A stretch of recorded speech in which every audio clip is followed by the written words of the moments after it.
Imagine staring at a Rorschach ink blot test. Oh, yeah. You know the ones, right? Those symmetrical, totally random splashes of black ink on a white card. Right, the ones they use in psychology. Exactly. Now, I want you to imagine that your entire financial future, your retirement, even the management of multi-billion-dollar hedge funds, relies on what a so-called expert sees in that ink blot. Which sounds completely terrifying. It really does. But here's the crazy part. We do this every single day.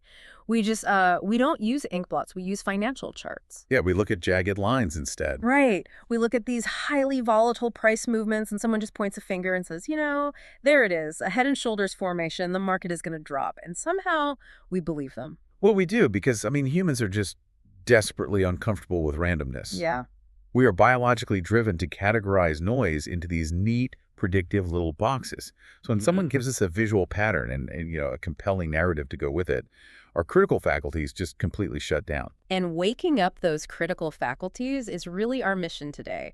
We are pulling from a massive stack of sources for this deep dive papers on cognitive psychology, deep statistical probability, and our primary anchor, which is David R. Aronson's landmark work, Evidence-Based Technical Analysis. Right, which is a fantastic book. It is. And for you listening, we are synthesizing this into a masterclass on epistemology, market mechanics, and cognitive illusions.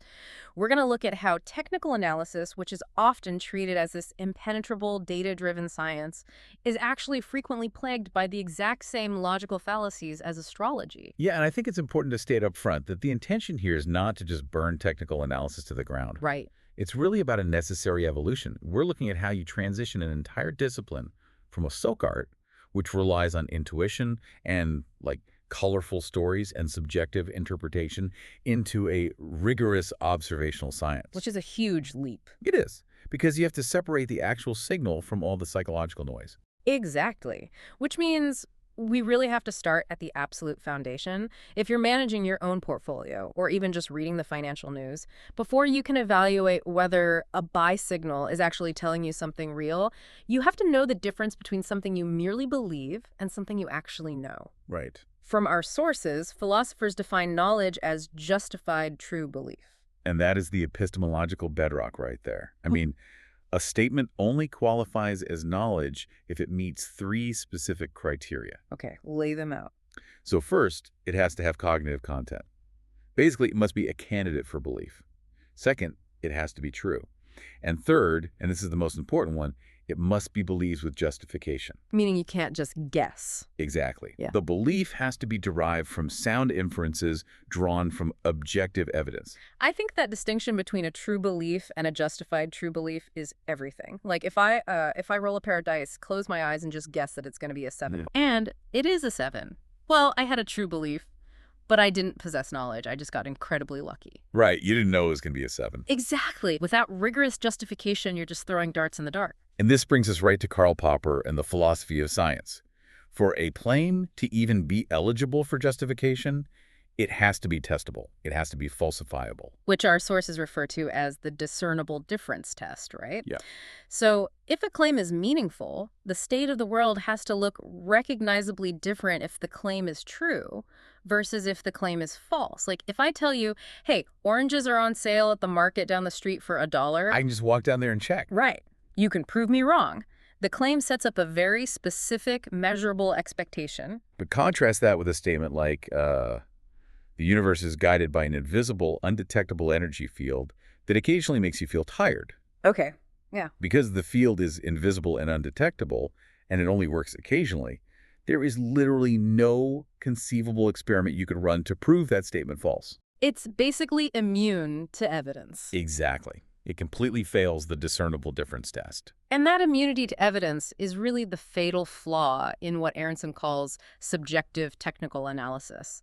When we talk about subjective TA, we're talking about things like classical chart patterns, hand-drawn support and resistance lines, or massive theoretical frameworks like the Elliott wave principle. Right. They're defined so loosely that they actually require the private, intuitive interpretation of the analyst. And that requirement for private interpretation is exactly where the science dies. How so? Well, think about it. If you hand the exact same chart covering the exact same time period to 2 different subjective analysts, They can easily arrive at completely contradictory forecasts. Oh, sure. One sees a bullish wedge, the other sees a bearish breakdown. Right. And because the rules of the pattern are so nebulous, neither analyst can definitively be proven wrong. It's the horoscope problem. Like if my daily horoscope says, you will face a challenge today that requires patience. Literally anything counts as validation. A delayed train, a complicated spreadsheet, burning my toast. It's a catch-all. Right. And subjective TA operates on that exact same vague wavelength. If a market drops after a so-called buy signal, the subjective analyst doesn't say the signal failed. They say, oh, well, the pattern was actually negated by a secondary wave formation I didn't see at first. Right. It creates this closed loop of ideological immunity. The method itself is never at fault. It's always the analyst's application of the method. Wow. And because the core claims are insulated from empirical challenge like that, they survive not on evidence, but on anecdotal success stories, authoritarian pronouncements by these market gurus, and just blind faith. The crazy part is, Aronson actually lived inside this bubble. He wasn't some academic just throwing stones from an ivory tower. Oh, not at all. Yeah. He started out reading all the classic texts, charting stocks by hand, and eventually he managed proprietary capital at Spear, Leeds, and Kellogg, which is a massive Wall Street firm. I mean, he was a true believer. He was. But his background also possessed this crucial element of scientific discipline. During those years managing prop capital, he maintained a highly structured trading journal. Right. He didn't just record his trades. He forced his subjective methods into an objective box.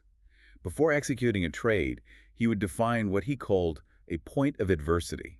What's it? It's a specific, unchangeable price level that, if hit, would objectively prove his forecast was incorrect. So he voluntarily stripped away his own ability to make excuses after the fact. Exactly. He created his own discernible difference test. And the results of that journal were just devastating to his worldview.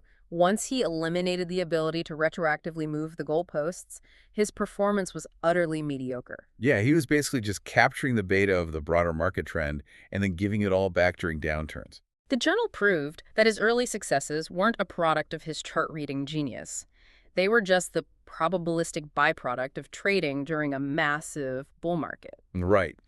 But when he presented this realization to his peers on Wall Street, they looked at him like he was losing his mind. Oh, I bet. They would point to these charts and say, how can you not see the trends? The geometry is right there. Which raises this massive question, why do highly intelligent, hyper-analytical professionals fall so deeply in love with methods that fail basic scientific scrutiny? And to answer that, we have to pull back the curtain on how the human brain actually processes complex data environments. We have to look at Herbert Simon's concept of bounded rationality. Yes. The fundamental issue is that our cognitive hardware is vastly underpowered for the types of multivariable problems that the modern financial market presents. It's the working memory bottleneck. Right. The research shows that the conscious human mind can really only juggle about 7 chunks of information at once, plus or minus 2. Wait, only 7? That seems incredibly low when you look at a trading desk. It is, and that bottleneck is critical. Because of our limited mental RAM, our brains naturally default to sequential or linear processing. Okay, break that down for me. In a sequential problem, you evaluate independent variables one at a time and sum up the results. Like, say a company has strong earnings, so that's a +1. It has a low debt ratio, that's another +1. But it faces new regulations, so -1. So you add them up, get a net positive score, and make a decision. Right. But market variables aren't independent. They interact. They mutate based on context. Exactly the problem. Financial markets require what the sources call configural thinking. In a configural environment, the meaning of variable A completely changes depending on the status of variable B. You cannot evaluate them in isolation. They form an inseparable configuration. Yeah, like medical diagnostics operates the exact same way. A sudden fever means something radically different if it's paired with a stiff neck versus if it's paired with a runny nose. The symptoms only derive meaning from their combination. So how quickly does a configural problem overwhelm that 7-chunk bottleneck in our brains? Exponentially fast. Let's strip it down to the simplest possible model. Imagine you are tracking just 3 market indicators, and they are purely binary-like. They can only be high or low. Okay. If you evaluate them sequentially, there are only 4 possible additive states. But if you evaluate them configurally, 3 binary variables create 8 distinct, unique combinations. And subjective analysts aren't looking at three variables. They've got multiple monitors tracking moving averages, volume oscillators, relative strength indices, macroeconomic sentiment, geopolitical news. Crazy. They are trying to mentally synthesize 10, maybe 20 different inputs in real time. Which is mathematically absurd for the human brain to even attempt. If you try to process just 5 binary variables configurally, you are dealing with 32 possible states. Research in cognitive psychology clearly demonstrates that the unaided human mind maxes out at processing 3 variables configurally. Push it beyond 3, and our cognitive machinery just fractures. We silently abandon configural processing and revert back to simplistic linear thinking, or we just surrender entirely to a nebulous gut feeling. But the analyst doesn't feel like their brain is failing. That's the terrifying part. As they add more monitors and look at more indicators, their confidence actually skyrockets. Right. You're hitting on the knowledge illusion. We conflate the volume of information with the accuracy of knowledge. The classic psychological study on this involved professional horse race handicappers. Oh, the handicapper study is fascinating. It really is. The researchers incrementally increased the amount of data the handicappers were given about the horses. As the data points increased from 5 to 10 to 20 to 40, the handicappers' confidence in their predictions just shot through the roof. But their actual predictive accuracy flatlined. It didn't improve a single percentage point. The extra information did absolutely nothing to help them predict the winner. It served only one function. It inflated their overconfidence bias to dangerous levels. So we have these bounded brains. We're drowning in a flood of configural data we physically cannot process, and yet we feel like absolute masters of the universe. Yeah. And when the market inevitably humbles us, our egos deploy this whole arsenal of cognitive biases to protect our self-image. The primary defense mechanism there is the self-attribution bias. It is our subconscious tendency to interpret outcomes in a deeply asymmetrical, self-serving manner. Right. Heads I win, tails it's bad luck. Exactly. When an outcome is positive, we attribute it to our own internal traits, our brilliant analytical skill, our intuition, our hard work. But when an outcome is negative, we attribute it to external uncontrollable factors, bad luck, a bizarre anomaly, or like an unpredictable policy shift. Every trader has felt this. Yeah. When my portfolio goes up 20%, I'm a prodigy who perfectly timed the macroeconomic cycle. But when it drops 20%, well, the Federal Reserve Chair made an irrational comment that no one could have foreseen. It's a closed-loop system of ego preservation. And studies on compulsive gamblers showed just how deep this delusion really goes. You would assume that consistently losing money at a casino would be unambiguous feedback that your strategy is flawed. You'd think so, yeah. But gamblers actively rationalize their losses. They reframe a loss as a near win, or they isolate a tiny miscalculation they promise to fix next time. The wins, however, are accepted at face value as absolute proof of their genius. The net result is that both wins and losses actively reinforce their belief in their own skill. And that reinforcement is supercharged by the fact that we are, fundamentally, storytelling primates. Evolutionary biology tells us our brains aren't wired to process abstract statistical probabilities. They are wired to process concrete, cause and effect narratives. Right. A good story operates like a cognitive shortcut. This manifests heavily in what's called the secondhand information bias. Oh, this is the big one. It is. When an analyst hears a compelling narrative about a company or a market trend, they internalize it. And when they repeat that narrative to someone else, human nature kicks in. They naturally sand down the rough edges, omit the contradictory data points, and amplify the cohesive elements to make the story punchier. So it becomes a better story. Yeah. And by the time that narrative circulates through the financial ecosystem, it has been stripped of all its nuance. It presents a picture of certainty that does not actually exist in the underlying data. And nothing creates a more intoxicating story than the illusion of control. The sources identify specific environmental triggers that trick our brains into thinking we are controlling a random outcome. Like what? Well, if a task involves high personal involvement, a massive array of choices, vast amounts of information, and perhaps a lucky streak of early success, our brains practically short-circuit into believing we are in the driver's seat. Subjective technical analysis is practically a laboratory-designed environment for inducing that illusion of control. You are physically drawing lines on a chart. You have thousands of equities to choose from, unlimited combinations of indicators. And if you happen to start trading during a bull market, you will experience early success purely by chance. the illusion is complete. Which brings us back to the granddaddy of all market stories, Yeah. the Elliott wave principle. Here we go. It proposes that markets don't move randomly, but in a highly structured fractal pattern of waves, specifically a 5-segment growth phase followed by a 3-segment corrective phase. The 5-3 pattern. Right. And practitioners argue this 5-3 pattern governs everything from stock prices to the spirals of galaxies to the rise and fall of human civilizations. I mean, it is the ultimate attempt to impose a universal storytelling order on chaos. The core problem with the Elliott wave principle, as subjectively applied, is its nearly infinite retrofit power. Retrofit power meaning Because the theory allows for waves within waves and exceptions and extensions, you can retroactively bend the theory to perfectly fit literally any historical price data. it's like the pre-Copernican astronomers. When their Earth-centric model couldn't explain the retrograde motion of the planets, they didn't throw out the model. They just added epicycles, these little loops within the orbits, to make the math work. The Elliott wave is just financial epicycles. That is a profound historical parallel. But a model that can explain every possible historical outcome is scientifically bankrupt. Science demands forward-looking, falsifiable predictions. Right. If a model can perfectly map the crash of 2008 in hindsight, but cannot definitively predict what the S&P 500 will do next Tuesday in a way that can be objectively proven wrong, it holds no epistemological value. It's a historical rationalization tool, not a predictive engine. Yet, if you debate an Elliott wave practitioner, or really any seasoned subjective analyst, they will defend their methods with staggering intellectual firepower. You'd assume high intelligence would correlate with a willingness to recognize cognitive blind spots. You would assume that. But the sources point to a study by David Perkins at Harvard that reveals the exact opposite. Yeah, Perkins studied this concept of ideological immunity. He found that higher intelligence does not automatically equate to open-mindedness. In fact, highly intelligent, experienced individuals are often the least likely to change their minds when presented with contradictory evidence. Wait, why? Because their high IQ just makes them a better defense attorney for their own flawed intuition. Exactly that. They possess the cognitive bandwidth to construct incredibly articulate, complex rationalizations to dismiss any data that threatens their worldview.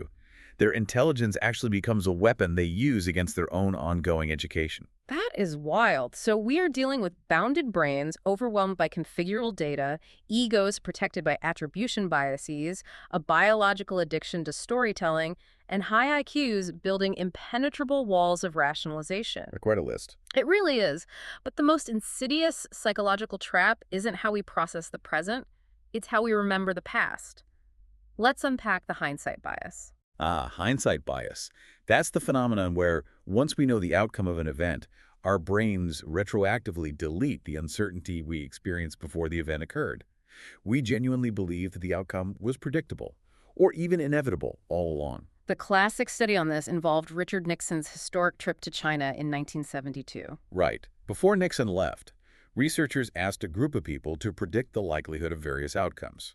For instance, would Nixon actually meet with Chairman Mao? At the time, the geopolitical situation was incredibly tense, and the predictions reflected massive uncertainty. The probabilities assigned were low. But then Nixon goes to China, the meeting happens, the outcomes become historical facts. Yes. 2 weeks later, the researchers went back to the exact same people and asked them to recall what their original predictions had been. The shift was dramatic.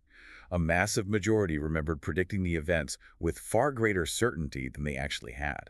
Their brains had literally rewritten their own memories to align with the known outcome. And in financial markets, this hindsight bias gives birth to the practice of pattern renaming. Let's walk through how that works on a chart. Okay, so a subjective analyst sees what they believe is a textbook upside breakout. They predict the stock will surge. Instead, the stock plummets. Ouch. Right. But when they review the chart a week later, knowing the stock crashed, the hindsight bias kicks in. They look at the exact same geometry and say, I see it now. That wasn't an upside breakout. It was a bull trap. By simply renaming the pattern after the fact, they eliminate the prediction error from their mental ledger. The method remains flawless. It was merely a temporary misclassification. It's a brilliant subconscious trick to avoid admitting failure. But even when analysts aren't actively renaming patterns, they fall victim to illusory correlations. And to understand how we trick ourselves into seeing connections that don't exist, we have to look at the upper left cell problem. This requires visualizing a 2 by 2 contingency table, which is the standard statistical method for determining if a predictor actually correlates with an outcome. Imagine a square divided into 4 smaller squares. Okay, I'm picturing it. The top left is cell A. The predictor is present, and the outcome occurs. That's a confirmatory instance. Got it. The top right is cell B. The predictor is present, but the outcome does not occur. A false positive. The bottom left is cell C. The predictor is absent, but the outcome occurs anyway. A false negative. And the bottom right is cell D. The predictor is absent, and the outcome does not occur. So to mathematically prove that a chart pattern predicts a price drop, you absolutely must calculate the ratios across all 4 cells. Yes, But human beings are notoriously terrible intuitive statisticians. we really are. We are entirely fixated on cell A, the upper left cell. Yeah. Confirmatory instances. The definitive proof of this was Smedland's famous 1963 study involving nurses. Oh, I love this study. The nurses were given 100 patient records and asked to determine if a specific symptom was a reliable predictor of a specific disease. Smedland rigged the data. In cell A, 37 patients had the symptom and the disease. Okay. In cell B, 17 had the symptom but no disease. In cell C, 33 had no symptom but still had the disease. And in cell D, 13 had no symptom and no disease. Okay, let's break down the actual math here. If a patient has this symptom, they are in the top row. That's 37 with the disease plus 17 without. So 54 patients have the symptom. Right. 37 out of 54 is roughly a 68% chance they have the disease. Yes. But if a patient does not have the symptom, they are in the bottom row. That's 33 with the disease and 13 without. So 36 patients don't have the symptom. 33 out of 46 is roughly a 72% chance they have the disease. You've isolated the core truth of the data. Having the symptom actually makes you less likely to have the disease. Right. The symptom has zero positive predictive power. In fact, the correlation is slightly negative. Yet when Smedland asked the nurses for their conclusion, over 85% of them stated with confidence that the symptom was a highly reliable predictor of the disease. How is that even possible? There were medical professionals staring right at the numbers. Because they ignored cells B, C, and D entirely. They looked exclusively at cell A. They saw 37 instances where the symptom and the disease co-occurred, and their pattern-seeking brains concluded, look at all this proof. It's incredible. This blind spot is devastating in technical analysis, largely because of how we process what statisticians call asymmetric binary variables. An asymmetric variable, meaning one state is an active occurrence and the other state is literally just nothing happened. Precisely. If you're a trader scanning charts for a head and shoulders pattern, the presence of the pattern is highly salient. It grabs your visual attention. Yeah. But the absence of the pattern is a non-event. It requires massive, unnatural cognitive effort to actively log and categorize all the thousands of times a day the pattern does not appear. Because we fail to track the non-events, the confirmatory instances in the upper left cell completely dominate our perception. It's an evolutionary survival mechanism, isn't it? If our ancestors heard a rustle in the grass, they paid attention to the rustle. They didn't meticulously log all the times the grass didn't rustle. We are optimized for avoiding sudden threats, not for calculating long-term statistical probabilities. And when we combine this hypersensitivity to confirmatory instances with random reinforcement, we create unbreakable behavioral loops. Which brings us to B.F. Skinner and the pigeon experiment. This is one of the most fascinating aspects of behavioral psychology. Skinner wanted to understand what schedule of reinforcement creates the most persistent behavior. You'd think a consistent reward like every time you press the button you get food would build the strongest habit. Yeah, that makes intuitive sense. But it doesn't. When a consistent reward stops, the subject quickly realizes the game is over and quits. The most addictive, unbreakable schedule is random reinforcement. So Skinner took a pigeon, put it in a box with a button, and rewarded it with a food pellet purely randomly for just 60 seconds. Then he completely shut off the food dispenser. What did the pigeon do? It continued to aggressively peck the button for 3.5 hours. Wait, 3.5 hours just pecking for nothing? Yes. It received no further reward, but because the initial reinforcement was random and unpredictable, the pigeon couldn't distinguish between the end of the rewards and just a long gap between random payouts. Are retail traders and subjective analysts just pigeons in a multi-trillion-dollar Skinner box? Pretty much. I mean, a trader uses a fundamentally flawed chart pattern. By pure mathematical variance, the market happens to move in their favor a few times, delivering a random pellet of profit. That random reinforcement hardwires the habit. They'll spend the next 3 years losing money, convinced that the next pellet is just one trade away. That is the exact behavioral loop. And the tragedy is, they aren't just finding patterns in random rewards, they are finding visual patterns in completely random data. Which pivots us perfectly into the great myth of visual chart reading. If you show me a stock chart, I see momentum, I see trends, I see a narrative playing out in the geometry. It feels deeply intentional. That is your visual cortex doing what it evolved to do, impose order on visual fields. Hmm.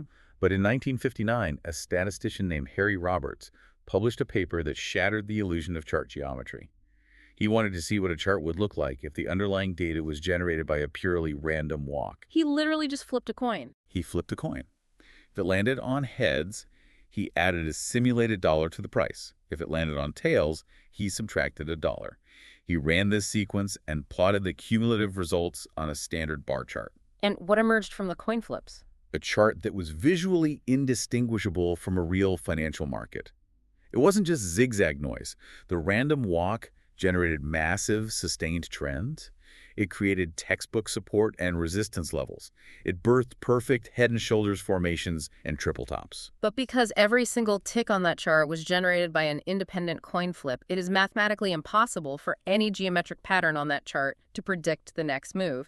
A head and shoulders on a random walk chart has zero predictive power. Right, the coin doesn't remember what it did 10 flips ago. Exactly. The patterns are ghosts. They are bunnies in the clouds. And yet, when subjective analysts are confronted with this, their defense is always, well, sure, a computer can generate a fake chart, but real market charts are driven by human emotion and supply and demand.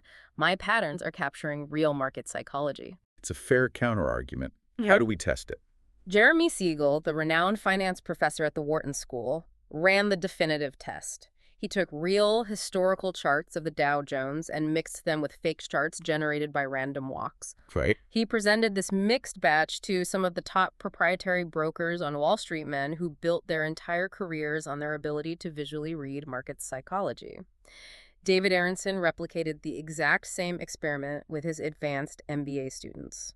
What were the results? Could the masters of the universe tell the difference? Neither the elite Wall Street brokers nor the MBA students could reliably distinguish the real market charts from the randomly generated fakes. Their accuracy hovered right around 50%. They were practically flipping a coin to guess if the chart they were looking at was a coin flip. That is a devastating empirical finding. If a seasoned diamond appraiser cannot tell the difference between a flawless diamond and a piece of cut glass, their appraisal method is worthless. If an expert chartist cannot visually distinguish human market psychology from a random number generator, then visual inspection is fundamentally disqualified as a tool for discovering knowledge. We are looking at clouds, seeing a bunny, and betting our life savings on it. It leads to an undeniable conclusion. The entire apparatus of subjective visual analysis, plagued by bounded rationality, hindsight bias, the illusion of control, and random reinforcement, must be abandoned if we want to uncover actual market truths. So we tear it all down, but we can't just operate in a vacuum. If human intuition is this hopelessly flawed, we have to build an analytical machine that doesn't have an ego, doesn't care about stories, and doesn't suffer from hindsight bias. Right. We need to transition from subjective interpretation to objective rules. The absolute cornerstone of an objective rule is the programmability criterion. For a method to be considered objective, you must be able to translate it into a rigid algorithm, code it into a computer, and have the computer generate a purely unambiguous output. Take a long position, take a short position, or stay neutral. There's zero room for an analyst to step in and say, well, the rule says buy, but the macro environment looks a little shaky, so I'm going to hold off. The moment human discretion re-enters the process, you have destroyed the objectivity. The rule must operate on strict binary logic.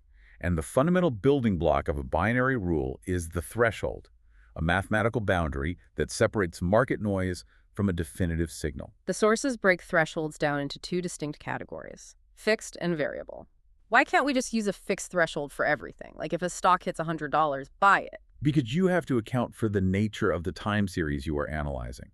A fixed threshold is only appropriate for what statisticians call a stationary time series. Meaning data that doesn't have a long-term upward or downward drift. It just oscillates around a mean. Correct. Think of an oscillator that measures short-term momentum on a scale of 0 to 100. Because the scale is permanently fixed, you can use fixed thresholds. If the oscillator drops below 20, the rule automatically outputs a +1 generate a long signal. If it rises above 80, it outputs a -1 generate a short signal. But the actual price of a stock or an index like the S&P 500 is non-stationary. Over decades, it drifts upward due to inflation, economic growth, and corporate earnings. Exactly. If you set a fixed threshold of $500 for the S&P 500 back in 1980, it might have been useful. But today, with the index in the thousands, that threshold is entirely irrelevant. The rule would just permanently output a long signal. So for non-stationary data, we need variable thresholds. The threshold has to adapt to the evolving environment. The most common iteration of this is the moving average.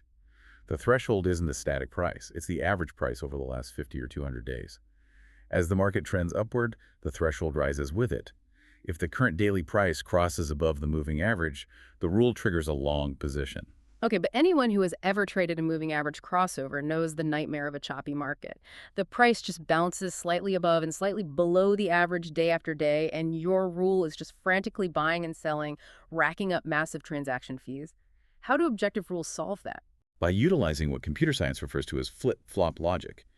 Instead of a single threshold line, you create an upper band and a lower band around the moving average. Yeah. Let's say 2% above and 2% below. Oh, this operates exactly like the thermostat in my house. Yes. If I set the target temp to 70 degrees, the heater doesn't kick on at 69.9 and turn off at 70.1. It would wear out the furnace in a day. It waits until the room drops to 68 to kick on and stays on until it hits 72. It requires a definitive push to change states. In flip-flop logic, if the market price pierces the upper band, the rule outputs a +1. But here is the critical part. It maintains that +1 state, even if the price dips back into the middle zone. Ah, It completely ignores the upper band now. The rule will only flop to a -1 if the price drops all the way down and pierces the lower band. It builds a buffer against market noise. it's an elegant mathematical solution. And once we have these rigid, programmable rules, we can unleash the true power of computational analysis, back-testing over decades of historical data. Right. But Aronson notes something fascinating here. He doesn't just program traditional technical analysis rules. He programs inverse rules. Why on earth would I test a rule that does the exact opposite of what every textbook says? Because true science is devoid of dogma. If we have already established that the foundations of subjective TA are built on cognitive illusions, we cannot blindly trust their traditional interpretations. Perhaps a classic buy pattern is actually a reliable predictor of a price collapse. That makes sense. Or, more likely, neither the traditional nor the inverse hold any predictive power. Testing the inverse strips away our ingrained assumptions. Aronson even takes it a step further, testing rules based on unconventional inputs that have no traditional market lore attached to them, like the yield differential between BAA and AAA corporate bonds. You test everything objectively. So let's say I write a brilliant objective rule using variable thresholds and flip-flop logic. I run a back test on 20 years of S&P 500 data, and the computer spits out a phenomenal result, a 12% annualized return. I've done it. I've found the holy grail, right? Not even close. You have likely just discovered a statistical mirage. And this is where amateur quantitative analysis completely derails. A raw, unadjusted profit figure in a backtest is absolutely meaningless. Meaningless. If my account would have grown by 12% a year, how is that meaningless? We are stepping into Section 7, benchmarking into trending. Walk me through the mechanics of why that raw profit is an illusion. Because a rule's historical return is actually a composite of two distinct factors. Sure. The first factor is the rule's true predictive power, its Yeah. ability to actually anticipate future price changes. Okay. But the second factor is the conjoint effect of the rule's inherent position bias interacting with the underlying market trend during the test period. Mhm. And that second factor can make a completely useless rule look like a genius strategy. Let's isolate position bias. What does that mean in the code? Position bias is simply the mathematical asymmetry in how often your rule triggers a long position versus a short position. Let's say you write a rule where the condition to buy is very easily met, but the condition to short requires a massive rare market collapse. Over a 20-year backtest, your rule might spend 85% of its time in a long position and only 15% in a short position. You have a massive long position bias. Okay, and if I run that heavily long bias rule on the S&P 500 from, say, 1982 to 2000, You are running it during one of the most explosive, sustained bull markets in history. The average daily return of the market itself was highly positive. to make this mechanism crystal clear, the sources use an incredible analogy, the roulette wheel. It's perfect. Imagine I construct a trading rule that has absolutely zero predictive power. It doesn't look at price, volume, or moving averages. It's just a digital roulette wheel with 100 slots. 85 of the slots are painted green for long, and 15 are painted red for short. Every morning, the computer spins the wheel and takes position. Because the wheel is rigged, you will be long 85% of the time. And because the market trended aggressively upward over those 2 decades, your completely random, zero prediction roulette wheel will generate a massive positive return. The profit wasn't generated by predictive skill. It was just a dumb long bias riding a massive macroeconomic wave. Exactly. If you don't extract the baseline trend of the market from your backtest, you will be fooled into thinking your roulette wheel is a crystal ball. So how do we strip out that underlying trend? How do I isolate the pure signal from the environmental noise? There are complex ways to do this involving Monte Carlo simulations, but the most elegant and structurally sound method is simply detrending the data before you run the test. Walk me through the exact mechanics of detrending. What is the computer actually doing to the data? First, the computer analyzes the entire 20-year historical data set of the market you were testing. It calculates the mean average daily return over that entire span. Let's say the market on average went up by exactly 0.04% every single day. Okay, I have my baseline trend. Now, the computer goes back to day one of the historical data, and it mathematically subtracts that 0.04% from the actual return of every single day in the database. If the market was up 1.04% on a Tuesday, the detrended database records it as a 1.00% gain. And if it was down? If the market was down 0.50% on a Wednesday, the detrended database records it as a 0.54% loss. You are literally flattening the mountain. You are creating a synthetic universe where the market, over 20 years, ended up at the exact same price it started. You have neutralized the trend. Now, run your 85-15 roulette wheel on this detrended data set. What happens? It makes 0% profit because there's no upward drift to exploit anymore. The long bias is rendered useless. Precisely. In a detrended market, the only mathematical way to generate a profit above zero is if your rule actively predicts the correct direction of the daily volatility. It has to be long on the specific days the market jumps and short on the days it drops. That makes total sense. If your objective rule runs on detrended data and still generates a statistically significant profit, you have stripped away the illusions. You may have actually found true predictive power. But wait, if I'm managing real money, I don't get to trade in a detrended synthetic universe. I have to trade the real upwardly drifting market. Aren't I just stripping away the exact macroeconomic reality that I need to profit from? It's a common objection, but it misunderstands the purpose of the test. You aren't detrending the data to calculate what your real-world profits would have been. You are detrending the data to prove that your rule actually works. Right. If you want to capture the passive upward drift of the market, you don't need a complex algorithm. You just buy an index fund and go play golf.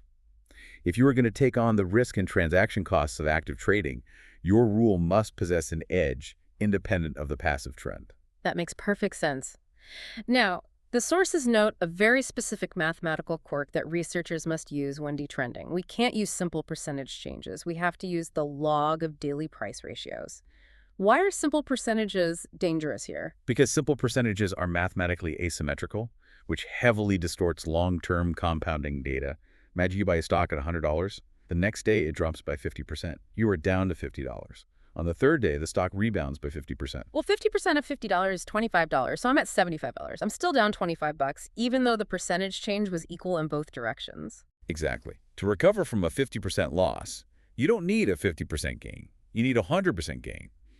That asymmetry will completely break a multi-decade statistical model. Oh, wow. Yeah. Using the natural logarithm of price ratios forces the data to be perfectly symmetrical. A log return of positive 0.5 completely offsets a log return of negative 0.5, bringing you back to exact parity. It is a mandatory requirement for rigorous quantitative backtesting.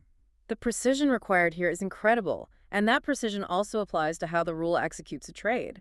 We have to talk about look-ahead bias, which is essentially accidentally predicting the past. Look-ahead bias occurs when a backtesting model inadvertently uses information that would not have been available at the moment the trade was supposedly executed. Give me a mechanical example of how that happens in the code. Most objective rules calculate their signals based on the closing price of the market. Let's say at 4:00 p.m., the market closes, the closing price is finalized, and your moving average rule generates a definitive +1 buy signal. A flawed backtest will record the purchase of the stock at that day's 4:00 p.m. closing price. But in reality, you couldn't have executed a trade at the exact moment the signal was generated because the market just closed. Exactly. In the real world, you wouldn't be able to buy the stock until the market opens the following morning. And overnight, news happens. Earnings are released. The opening price could gap up significantly from the previous close. Yeah. If your backtest assumes you captured the closing price, it is leaking future information into the model. The only scientifically sound method is to mandate a one-period lag. A signal generated by Tuesday's close executes at Wednesday's open. So we have built the ultimate scientific crucible. We have strict binary logic, flip-flop thresholds, logarithmic detrended data to strip out position bias, and a strict time lag to prevent look-ahead bias. The machine is perfect, but there's one final massive hurdle: the data mining This bias. is the apex predator of quantitative analysis. Okay. Imagine you have built this flawless testing environment. Because computers are fast, you don't just test one rule. You test 6,400 different variations of moving averages, oscillators, and logic bands. I run all 6,400 rules through the crucible. And out of those 6,400 rules, let's say 3 of them generate spectacular, highly profitable returns on the trended data. You think you've struck gold. But you have to ask a terrifying statistical question. Which is? If I test 6,400 completely random rules, wouldn't a few of them look brilliant just by pure chance? Oh, if I flip 6,400 coins 10 times each, by pure mathematical variance, at least one of those coins is going to land on heads 10 times in a row. It doesn't mean the coin is magical. It means I ran enough trials to guarantee a freak anomaly. That is data mining bias.